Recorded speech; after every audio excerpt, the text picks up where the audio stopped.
Chapter 10, The End and the Beginning. When Michelle and Pietro reached Angelo's cottage, it was deserted. Had the men gone? Were they too late? Michelle looked up at the sky. The sun seemed directly above him. He shaded his eyes and looked out across the water. There was not a boat in sight. Pietro, they've gone, they've gone. Michelle's voice cracked, and he ended with a sob. Exhausted, he dropped to the ground. His one chance for a real adventure was over. After weeks of hoping and dreaming and planning, he had missed it by a few minutes, perhaps even a few seconds. They've gone, he repeated dully. Gone. Gone, Pietro looked at him. Where have they gone? Where? To the cove, of course. What cove? What cove? Yes, Pietro, I told you all about it as we came down the mountain. Pietro laughed. You told the wind, Michelle, not me. All I heard was a jumble of words and one strange word I never heard before. Philosophy. What was that? Was that it, Michelle? What does it mean, this philosophy? Michelle shrugged his shoulders. That is what all of us were supposed to find out today. What? Pietro stared at Michelle. We were going out in boats to find the meaning of a word. Who was to tell us? The fish?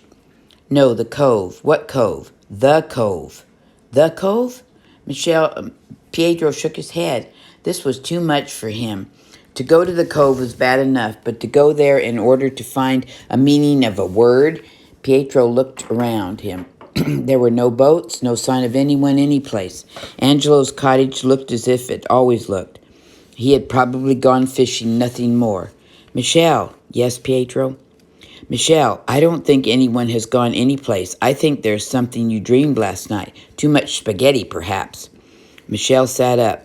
To miss the trip was bad enough, but to have Pietro think it was nothing but a dream, a nightmare, he couldn't stand that. Pietro, listen. One day I heard Herr Nordstrom talking about philosophy. I asked him what it meant, and he tried to tell me. He had all philosophers search for the truth, but I didn't understand what he meant. Then one night, when Papa told Monsieur Jacques about the cove, Herr Nordstrom got very excited. He said there were many ways to search for the truth, but if we went to the cove and found out the truth about it, he could explain to me what he meant. Suddenly Michelle remembered. He began to run. Pietro, come. Giovanni and Antonio were to bring their boats to the Grand Marina Pier. Perhaps we can catch them there. Michelle stopped talking.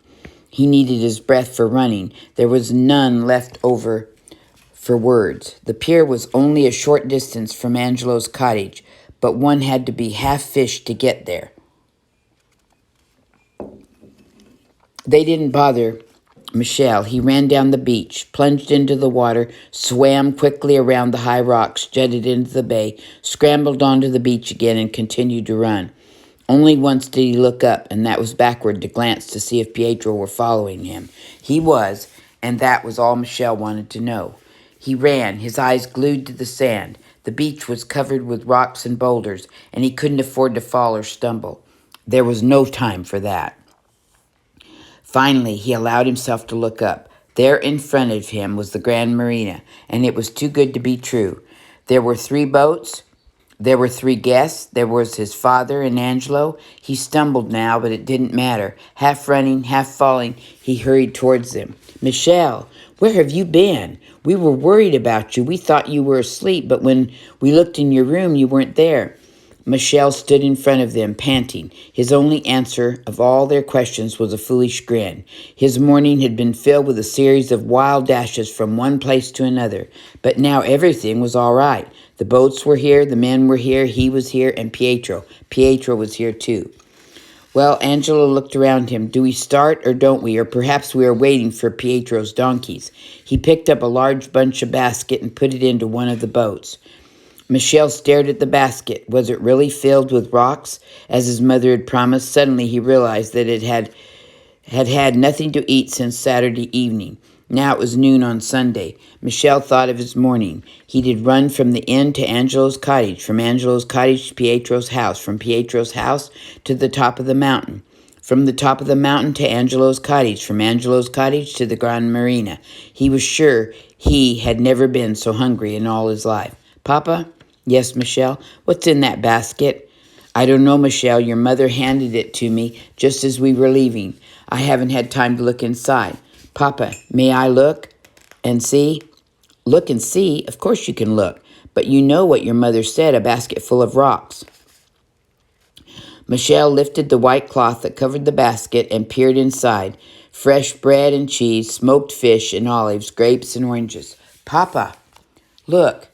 Senor Pango lifted the white cloth as Michelle had done. Michelle, he said slowly, I think Mama understands after all. Michelle tried to swallow the lump in his throat, but the more he swallowed, the larger it grew. Here, Senor Pango reached into the basket and broke off a piece of bread and some cheese. Here, Michelle, you are hungry, yes? Yes, Michelle took the bread and cheese gratefully, but even after he had eaten, the lump was still in his throat. He knew it would take more than bread and cheese to make it disappear. Well, Angelo, waving his hands in the air, do I get some help or don't I? Are we going to stay here all day talking and eating? Soon, perhaps, tea will be served and someone will arrange a bouquet of flowers. Meanwhile, the sun does not stand still and the tide doesn't either. Michelle, jump out of the boat. What is it, Angelo? What can I do to help? Angelo pointed to the large iron kettles filled with tar. Here, put them into the boat first. Michelle stared at the kettle. Angelo, what do we need with a kettle of tar? To burn. To burn? Of course, to burn for light inside the cave. But we have torches. Torches. A torch in a cave is as reliable as a snowflake in an oven.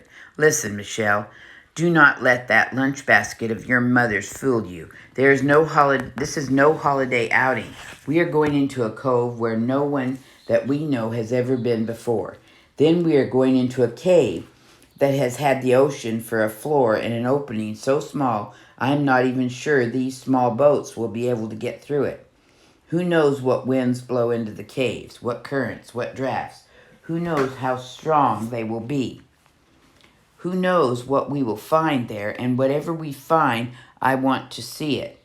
This kettle of tar, once it is lit, only the devil himself will be able to blow it out. Only the devil himself, Michelle stared at the kettle. It looked like a witch's cauldron and smelled worse. It was like a symbol of evil. When Angela lit the tar and the bright flames leaped up, what would they show inside the cave? A few minutes later, the boats were loaded, and silently they took their places. Herr Nordstrom and Angelo were in the first boat, Monsieur Jacques and Lord Derby in the second, Signor Pango, Michelle, and Pietro in the third. Silently they picked up their oars. Silently they began to row. The water splashed against the boats, the oars roared and fell and rose again. No one said a word. There was nothing to say. All the talking was over. Only the doing remained. When they were almost at the cove, Angelo pulled in his oars and listened. Not a sound from the cave. Ah, Herr Nordstrom looked pleased. I hear nothing. Do you hear anything, Angelo? Nothing. Well, that is good, Angelo? I don't know. You don't know? Why not? It is too quiet. Too quiet? Listen to the man. First you tried to frighten us with tales of moaning and groaning, of clanking chains and grating doors. Now you are trying to make us afraid of the silence. Angelo shook his head. All silence is not good, Herr Nordstrom, just as all noise is not bad. But silence? Who can be afraid of silence? It is nothing. There can be a reason for silence, Herr Nordstrom, just as there can be a reason for noise. And if I were going to hide, Herr Nordstrom, I would feel safer behind silence than behind the loudest noise in the world. What are you trying to say, Angelo? What are you afraid of? What do you think is waiting for us in the cave? Angelo shrugged his shoulder. I know no more about the cave than you do, Herr Nordstrom. I have told you that no one knows about it. I can only say this. The man with the best imagination knows the most, because only he can begin to guess what is inside. Angelo shuddered. The fear of the cove, which hovered over everyone on Capri, seemed suddenly to envelop him. He could not shake it off. That is wonderful, Angelo, what you just said, that the man with the best imagination knows the most about the cave. That is true about everything, Angelo. Men, dreams, and they that run to catch up with their dreams. That is progress, Angelo. We need both kinds of men, the dreamers and those who try to make the dreams come true. And the rowers. We need the rowers, too, Nordstrom? We could not go far without the rowers, Angelo smiled, and with his smiling he seemed to shake off his fear of the cove. He picked up his oars and began to row vigorously. A few minutes later, they were inside the cove. The small opening of the cave yawned before them. Now, Herr Nordstrom, I'm going to light the tar. Then I want you to lie down flat in the boat. The mouth of the cave is too low for you will not be able to get through otherwise. I will get out of the boat and push it as I swim. The opening is too narrow to use the oars. The rest of them waited at the entrance of the cove. They saw Angelo light the tar. They saw Herr Nordstrom lie down in the bottom of the boat. They saw Angelo jump out, grab the boat with one hand, and start to swim.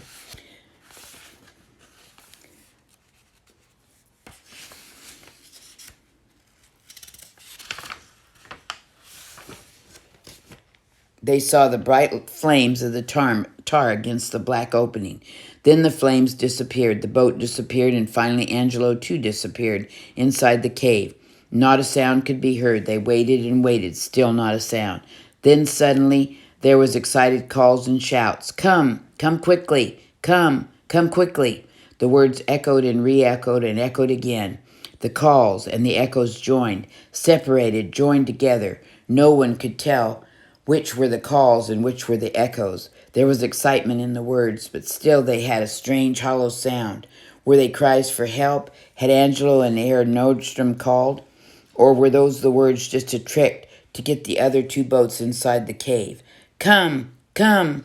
Monsieur Jacques and Lord Derby picked up their oars and shot ahead. Then Lord Derby lay down in the boat, and Monsieur Jacques, like Angelo, pushed the boat through the small opening. Again there was silence, and again the excited calls. Come, come quickly! And again the hollow echoing sounds. Come, come, quickly! Without a word, Michel picked up his oars and began to row. Without a word, he shipped his oars and divided into the water at the opening of the cave. Without a word, Senor Pengo and Pedro stretched themselves out on the bottom of the boat. Michel started to swim, pushing the boat before him. Swish! A great suction seemed to draw them in. 1 minute they were outside and all the waters of the bay around them. The next minute they were inside the cave. No, not inside the cave, inside another world. They all stared. It was a world made of blue. The light, the water, the rocks, the walls of the cavern, the arched dome, everything was blue. Blue flames of light leaping across the walls. Blue flames rose from the shimmering water. Whether the flames were hot or cold, no one knew, no one cared. It was too beautiful to believe. They looked around them. Blue was no longer a color. It was something to touch, to smell, to taste, to hear. Even the air they breathed was blue, and their bodies, filled with it, felt light and buoyant. Were they bewitched? Where were they? What was this place? It was eerie and strange and gloriously wonderful. The light, the air, the water, the rocks, all were made of the same material, blue. Blue was the substance of everything, only the shades were different. The air was light blue, the light lighter blue. The water was deep blue, the rocks deeper. Then suddenly the blue was tinged with silver. Every ripple was edged with gleaming bubbles, every wave carried with its trail of spangles. The boats, the oars, the hands of the men, when they dipped them into the water, all were outlined with a spray of diamonds. It was a world of magic. No one spoke. They sat as if enchanted. The monsters, the pirates, the man-eating fish had all vanished. In their place was a fairyland that twinkled and gleamed, sparkled and danced like a flaming sapphire. They were in the midst of a miracle. Then Herr Nordstrom began to speak. He spoke softly as if fearful of disturbing the blue. Look, he pointed to some steps at the end of the cavern. See those steps go down under the water? Surely they were not always like that. This cavern, this grotto, had been changed. An earthquake many years ago must have caused it to sink. Perhaps that was the beginning of the wild tales about it. I don't know. Perhaps no one ever knew. It is easy to see how these blue flames of lights, seen from the outside, would be very frightening. He looked around him. Most of the monsters men fear are in their minds. They would vanish like smoke if they would only let them. See, he pointed to the mouth of the cave. The opening is very small. Almost all the light that enters must pass through the water. Since the water is blue, the light is blue, and everything it touches becomes blue also. It is a gift that nature has made for Capri. Monsieur Jacques shook his head. I have traveled all over the world, he said.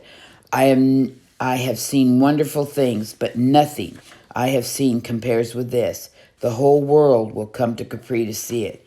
He smiled at Signor Pango. Remember, he said, remember? I said I came to Capri in search of adventure.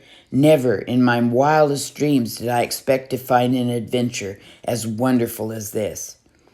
Lord Derby shook his head. Remember, he said, I said I came to Capri in search of beauty.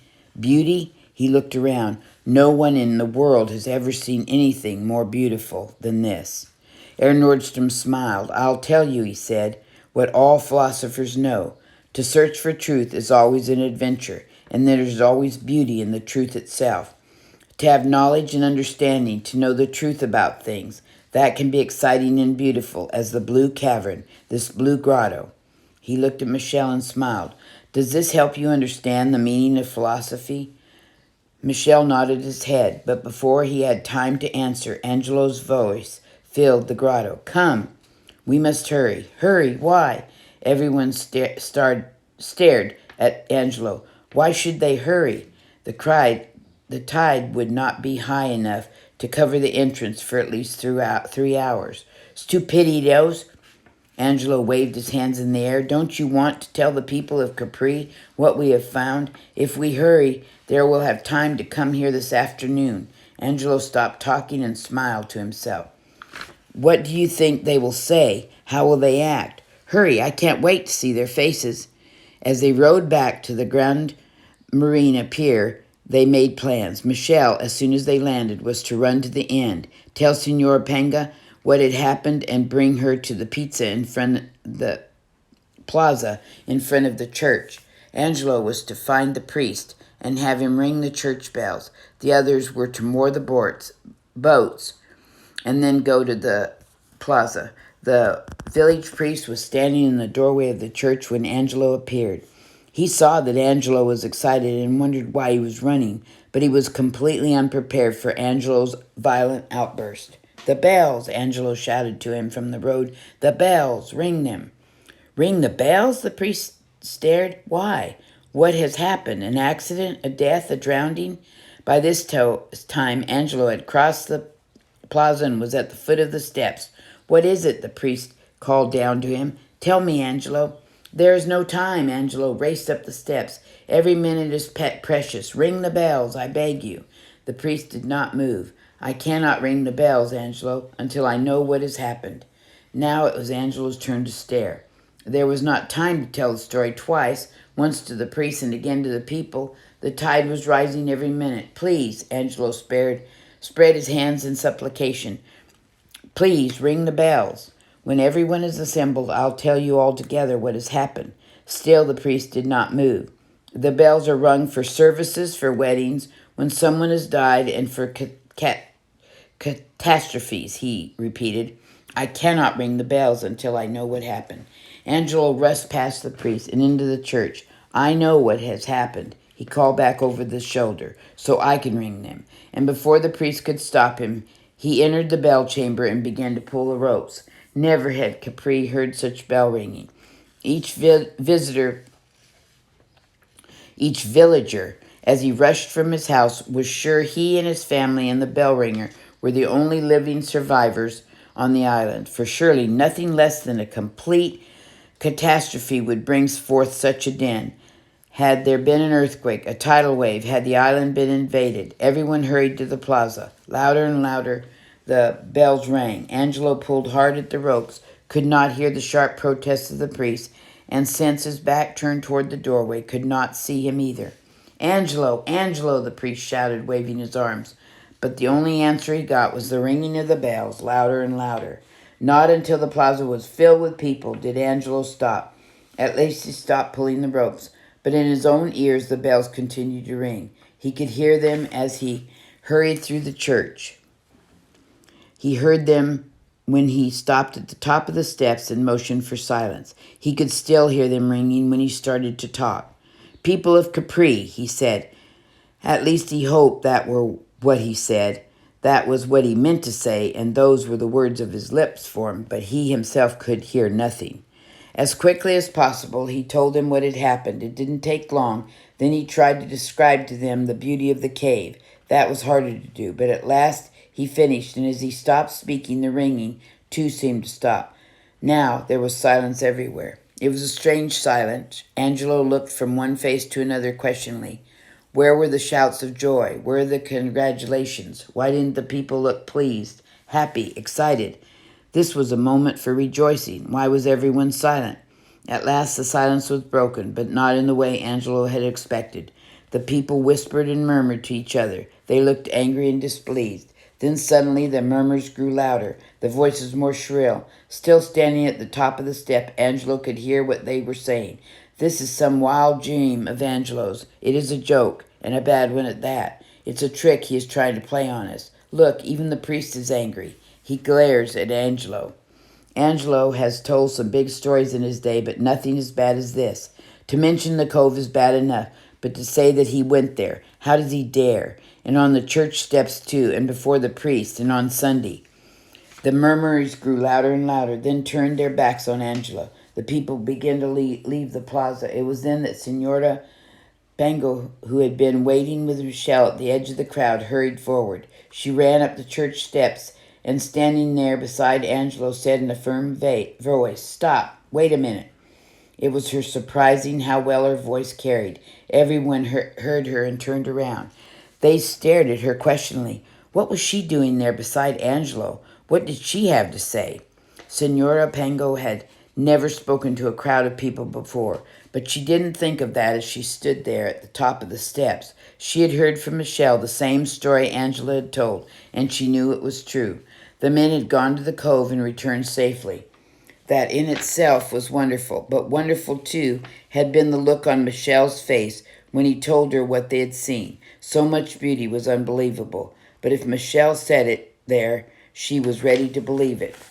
But the people didn't believe it. They were turning away from Angelo with angry words. She had heard sharp threats and dangerous mutterings as she hurried through the crowd. Something had to be done, and quickly. In the same quiet, firm voice, Signora Pango began to speak to the people in the plaza. She told them how Herr Nordstrom had insisted upon going to the cove. She told them how the past month she had been filled with plans and work and worry. She told them how the 5 men and the 2 boys had gone off that morning in 3 boats, and how they had returned safe and sound and full of wonder. Then, taking Angelo's hand, she smiled up at him and said, "Come, Angelo, show me your cave." Once more the people were silent. Signora Pango, her head held high and her hand on Angelo's arm, walked down the steps, across the plaza, and onto the road. That was the start of a strange procession. First, there were Signor Pango and Angelo leading the way. Then came the 3 guests, Signor Pango, Michel, and Pietro, looking very pleased with themselves, and behind them followed the people of Capri, as if bewitched. Down the steep path to the Grande Marina Pier they walked. No one spoke. Tension and excitement hung around them. Arriving at the pier, Angelo and Signora Pango got into the first boat. The 3 guests, Michel and Pietro, climbed onto the other 2. The crowd waited on the pier, watched them row fearlessly towards the mysterious cove. The cove, however, is some distance from the Grande Marina Pier. The waiting crowd would need boats too, if they really wanted to see the strange expedition. Instantly, every fisherman thought of his own boat and tied to the pier, and the scramble that followed was a sight to see. Never on Capri had fishermen's boats been so highly valued. Never had fishermen's family felt so superior. In a few minutes, the pier was almost empty, and every boat was filled. Still, in the same order, the procession had transferred itself to the water. When the first three boats entered the cove, the other boats formed a wide arch out in the bay. It was as if, with their semicircle of boats, the fishermen were outlining the wide berth they had given the cove for many years. It was all like a special performance. The cove was a stage, the first three boats were the scenery, and their occupants were the actors, and the people of Capri, seated in their boats, were certainly a most attentive audience. One by one, the three boats disappeared into the cave. The people of Capri watched and waited and were silent. Seconds took on the length of hours. Would the boats never appear again? Why didn't they come out? What was keeping them inside the cave? Then slowly the bow of a boat appeared, and a second later the smiling face of Senora Pango emerged from the bottom of the boat. Like the main actress in a play, she nodded and smiled at her audience, and the audience delighted to see her, and shouted and cheered. Then, as if it had been all prearranged, the people in the first three boats, on the right of the semicircle, started towards the cove. In they went, and out again, and they all reappeared. Their faces showed plainly the wonder they had seen. Now at last, the gay mood which Angelo had expected enveloped the crowd. People laughed and talked. Men called from boat to boat. Children shouted, cheered. A song was started, and 100 voices joined in the chorus. Soon everyone was singing. 3 by 3 the boats continued to take their turns, and with every trip the hilarity mounted. Never had Capri seen such gay rejoicing. The last boat got out of the grotto just in time. After that, the high tide waters lapped around the top of the entrance, almost hiding it from view. Now the curtains were closed. The performance was over. But the crowd was still gay. This, they knew, was not the end. It was instead just the beginning. It was indeed just the beginning. From the east and the west, from the north and the south, by 1 and 2s, by 10s and 20s, by hundreds and thousands, people have come to see this wonder. And each day the tides open wide the entrance and reveal again one of the most beautiful places in all the world, the famous Blue Grotto on the island of Capri.